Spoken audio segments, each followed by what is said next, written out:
Zina adalah perbuatan yang dilarang dalam Islam. Orang yang berbuat zina berarti dia telah melakukan dosa besar. Dalam kitab Hasyiatul Baijuri, Syekh Ibrahim Al-Baijuri mengatakan bahwa pelaku zina dan yang berbuat maksiat lainnya disunahkan menutup aib dirinya. Hal ini seperti diingatkan Rasulullah dalam sabdanya. Rasulullah bersabda, siapa yang melakukan perbuatan keji, hendaklah menutupi aib dirinya dengan tutupan Allah SWT. Sedangkan orang yang menampakkan mukanya di hadapan kami, niscaya kami akan menegakkan hudud baginya. Hari Al-Hakim dan Al-Baihaqi dengan sanad yang baik. Selain itu, Syekh Ibrahim juga mengatakan pelaku zina dan maksiat lainnya disunahkan untuk bertobat atas dosanya kepada Allah. Allah akan menerima pertobatannya bila mengikhlaskan niatnya. Meski sudah ada peringatan, tetap saja yang namanya manusia sering hilaf dan tergoda dengan nafsu belaka. Lantas, jika terjadi perbuatan zina lalu hamil dan melahirkan, benarkah anak hasil zina tidak akan masuk surga hingga 7 turunan? Penjelasan Buya Yahya. Buya Yahya menuturkan, dosa zina diperuntukkan bagi mereka yang melakukannya.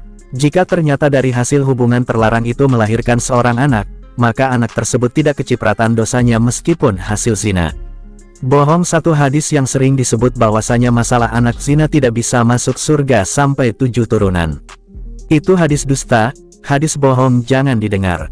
Anak zina yang dosa ibunya, anaknya orang berzina tidak berdosa. Dia bisa jadi kekasih Allah, kata Buya Yahya, dikutip dari YouTube Al-Bahjah TV, dikutip Rabu tanggal 9 Oktober tahun 2024. Dan ibunya yang telah berzina bisa saja bertobat menjadi orang saleh atau salehah diampuni oleh Allah SWT. Lanjutnya, pintu tobat bagi pelaku zina. Buya Yahya mengatakan, pintu tobat terbuka bagi orang yang pernah berbuat zina. Dosanya akan diampuni Allah. Bahkan, jika benar-benar tobat, orang yang pernah berzina bisa menjadi kekasih Allah. Dosa yang tidak ada ampunannya hanya yang menyekutukan Allah. Ini sesuai dari hadis, kata Buya. Ada orang gara-gara berzina, mungkin dia pernah jadi pelacur selama 5 atau 10 tahun, lalu dia mau tobat. Allah Maha Pengampun, bertobatlah. Zina ada pengampunannya, ada tobatnya. Kalau sudah diampuni oleh Allah, tidak akan disebut lagi dosa itu nanti, tambah Buya Yahya.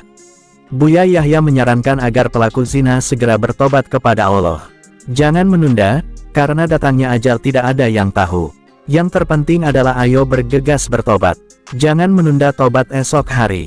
Siapapun yang pernah masuk wilayah zina, Allah Maha Pengampun.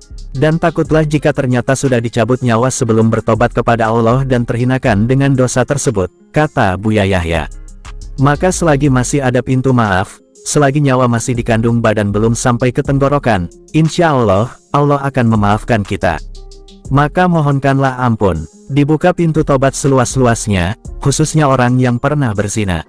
Wallahu a'lam, pungkas Buya Yahya. Maka mohonkanlah ampun, dibuka pintu tobat seluas-luasnya, khususnya orang yang pernah berzina. Wallahu a'lam, pungkas Buya Yahya.